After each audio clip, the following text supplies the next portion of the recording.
You've seen it. A crowded room. A table full of voices. Everyone competing to lead the conversation. Louder. Funnier. Smarter. Trying to be seen. But something strange happens. All the energy starts shifting. And it settles on the one person who says nothing. They don't interrupt. They don't chase the spotlight. They don't even shift in their chair. But they're the center. They hold the room without trying to. No forced smile. No forced charm. Just stillness. And that stillness feels heavier than all the noise combined. You've felt it before. You try to add value. You speak clearly. You try to connect. But somehow, the one who does less gets more. More attention. More curiosity. More weight. That's not charisma. That's not status. That's emotional gravity. And gravity doesn't seek. It pulls. See, there's a psychological law no one told you. People don't follow effort. They follow energy that doesn't need validation. The more you push, the more invisible you become. The more you chase, the more they step back. Because you're signaling instability, uncertainty, a frame that leaks energy. And unstable frames, they never become centers. They orbit. But when you're grounded emotionally still, internally anchored, something changes. You stop leaking signal. You stop giving your energy away. You stop adjusting. And in that pause, people adjust to you. You become the baseline, the silent calibration point everyone orients themselves around without realizing it. It's not about saying less. It's about needing less. It's not about looking powerful. It's about being unfazed. And when you reach that place, that silent, non-reactive, composed place, you generate something deeper than charisma. You generate presence.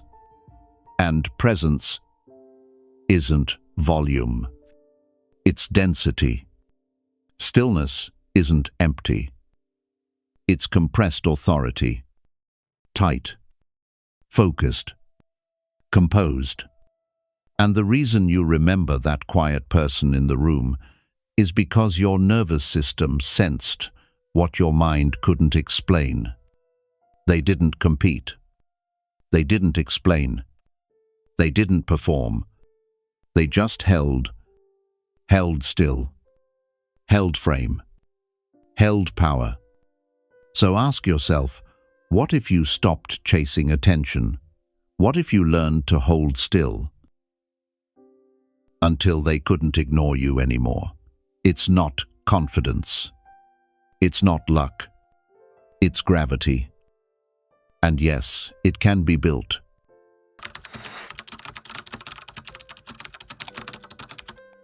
They told you, be interesting, be expressive, be likable, speak clearly, make people laugh, stand out. And you tried. You really did. You entered rooms with energy. You added to every conversation.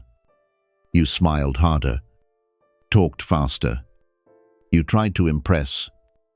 But here's what they didn't tell you. Trying to be impressive makes you forgettable. Because the moment you try to be seen, you confirm something beneath the surface, that you don't feel seen, that you need their reaction to validate your existence, that your energy is not centered, but reaching, and reaching energy gets ignored. Why? Because the subconscious mind of the other person reads one thing: lack, lack of security, lack of stillness, lack of emotional containment, and lack never becomes the center. You've seen it. The one cracking all the jokes is rarely the one they turn to for serious matters. The one who always adds value often gets passed over when real decisions are made. Because deep down, people know the difference between someone who performs and someone who anchors. You think you're drawing attention by doing more. But in reality, you're bleeding credibility with every extra word, every nervous smile, every "let me prove I'm worth your time" gesture. And the worst part, they might laugh, they might nod, they might engage, but they won't respect you. Because energy that seeks validation is always read as submissive. That's the trap. Effort doesn't equal impact. Charm doesn't equal presence. Noise doesn't carry weight. The loudest person may echo, but the grounded one defines the frequency. The more you try to be seen, the more they look away. It's not personal. It's behavioral psychology. Humans are wired to follow signals of power. And real power doesn't perform. It doesn't announce itself. It doesn't need response. It just sits and watches and pulls. So if trying doesn't work, what does? What actually makes people lean in without you saying a word? Let's look at the real engine behind presence. Emotional gravity.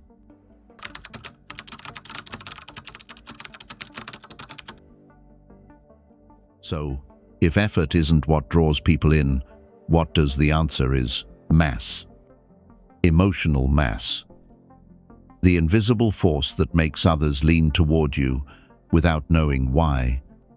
You've felt it before. You walk into a room, someone's sitting quietly, not speaking, not moving, not trying, but you feel their weight, like they're grounded to the floor, like they could stay there for hours and not be affected by anything around them. You don't know why, but you start adjusting to their rhythm. Your tone softens, your movements slow. Your nervous system mirrors theirs without permission. That's not coincidence. That's neurobiology. Mirror, neurons, your brain's way of copying the strongest signal in the room. And when that signal is still, contained, anchored, everyone sinks to it.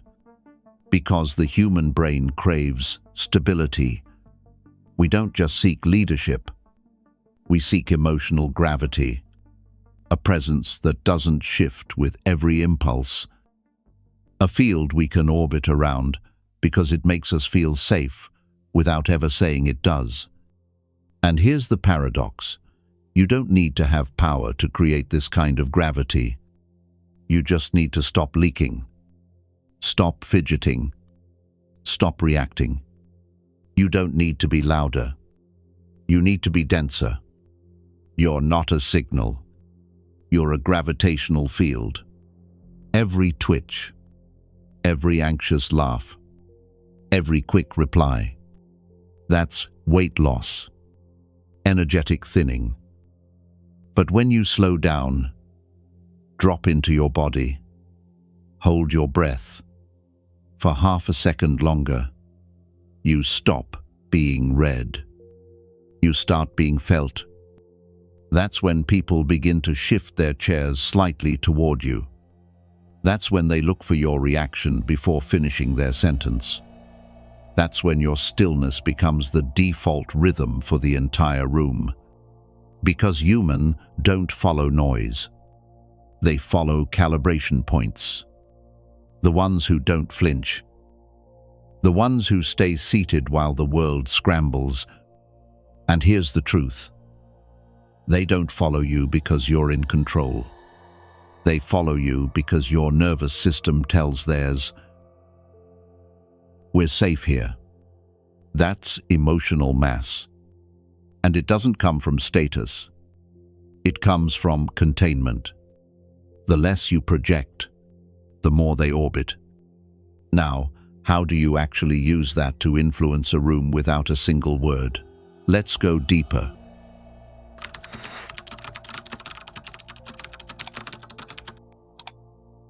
Now that you understand emotional mass, let's talk about the tactic that amplifies it: withholding. Because real presence isn't just built by what you radiate, it's built by what you refuse to release. Every time you speak too soon, react too fast, fill the silence, you fracture your frame. And your frame is everything.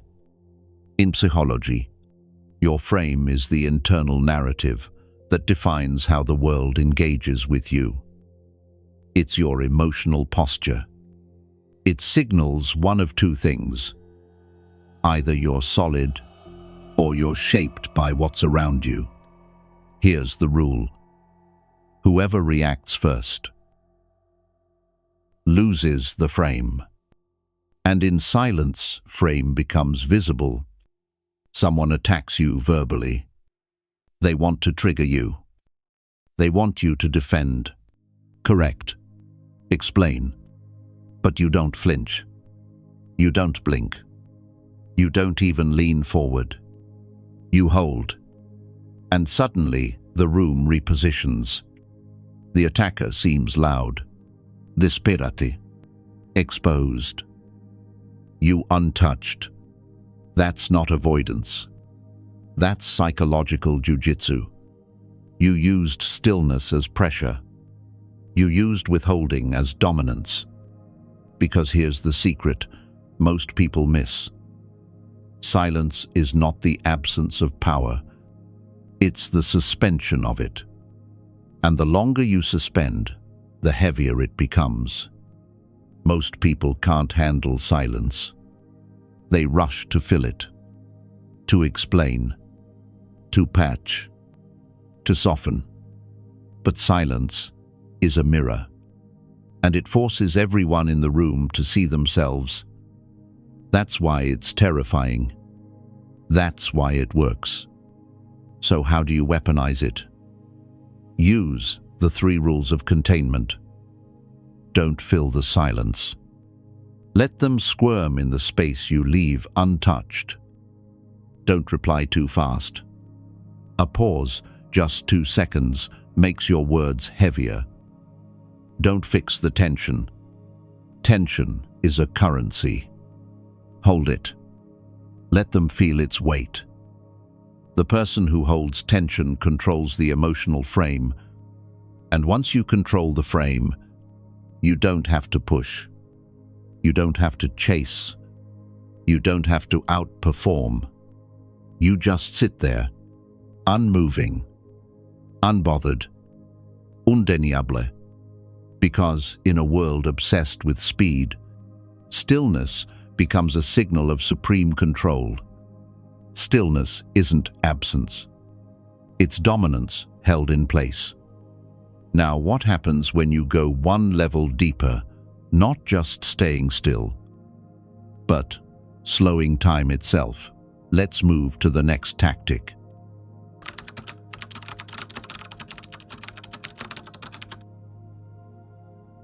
If silence creates pressure, slowness controls rhythm.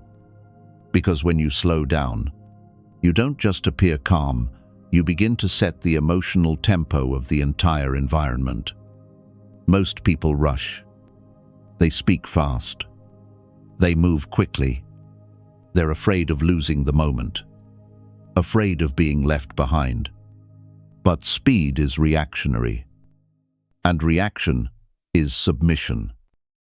Slowness, on the other hand, is a demonstration of positional power, because only those who feel secure can afford to move slower than the room.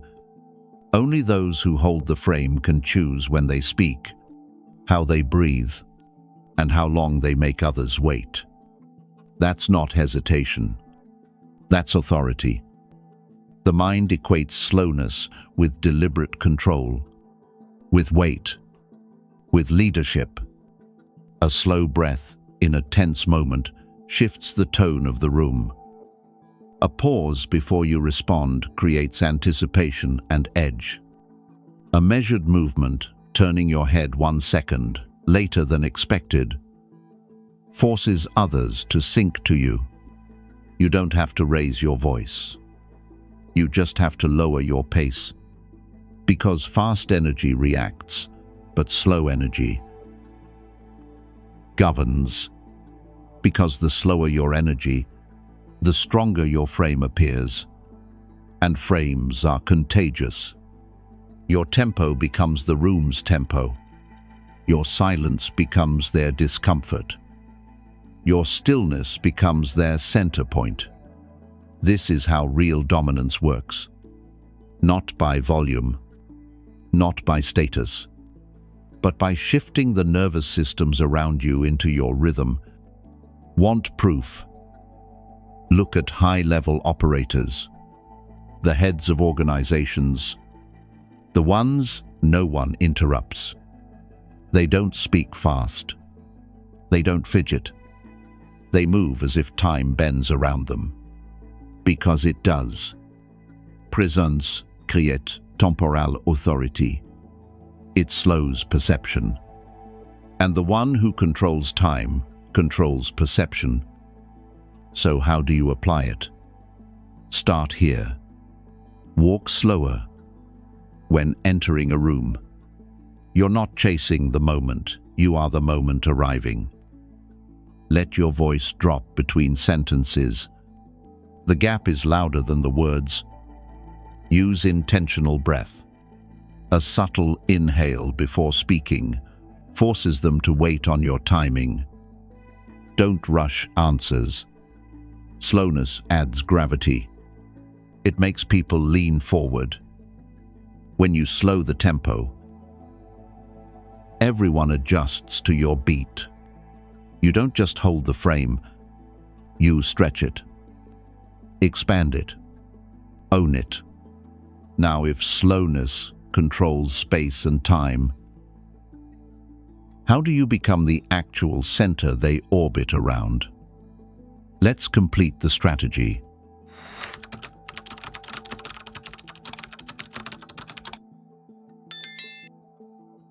You've been taught to shine, to stand out, to grab attention by expanding your voice, your energy, your image.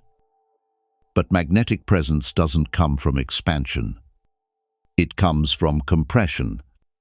It's not how much space you take up. It's how much density you hold in one single point. You don't attract by radiating. You attract by containing. Because emotional containment, the ability to hold your energy, your reactions, your impulses creates a vacuum around you. And people move toward vacuums. They lean in. They orbit, not because you pulled them, but because they felt something anchored enough to trust. In every room, there's always one nervous system that becomes the baseline, the quiet pulse that others sync to, the emotional regulator for the entire space. And it's never the loudest person. It's the calmest, the one who's not distracted, not trying, not moving with the room, but letting the room move around them. That's presence, and it's built in silence. Let's make it real. Picture a high-stakes meeting, tension rising, voices overlap. No one agrees. Everyone wants control. Then someone speaks, but they're not loud. They're not fast. They're calm, slow, measured. Suddenly, the room shifts. People turn, because the energy just dropped into place and they want to anchor to it. Not because that person is the smartest, not because they're the boss, but because their emotional signal says, I'm not flinching, I'm not reacting, I'm not scattered, and everyone else is. That's the paradox. People don't follow excitement. They follow emotional gravity. And emotional gravity is built through containment. Containment is not suppression. It's not bottling up your emotions. It's holding them with discipline. It's the difference between water spilled and water held in a still glass. One floods the room. The other commands attention just by existing. So what does containment look like in action? You get insulted, and you blink once. No reply. You get questioned, and you pause. Then speak slowly. You get pressured, and your body stays still. Shoulders loose. Breath deep. That calm under pressure becomes a magnet. Because in chaos, people don't look for noise. They look for a signal they can trust. And when you provide that signal, not with words, but with nervous system stability, you become the center they orbit. You don't earn it. You don't announce it. You become it. Now, if you've followed the strategy up to this point, you've already started shifting how people respond to you. But let's go even deeper. What if you stopped trying to be seen at all and just held still until their world turned toward you?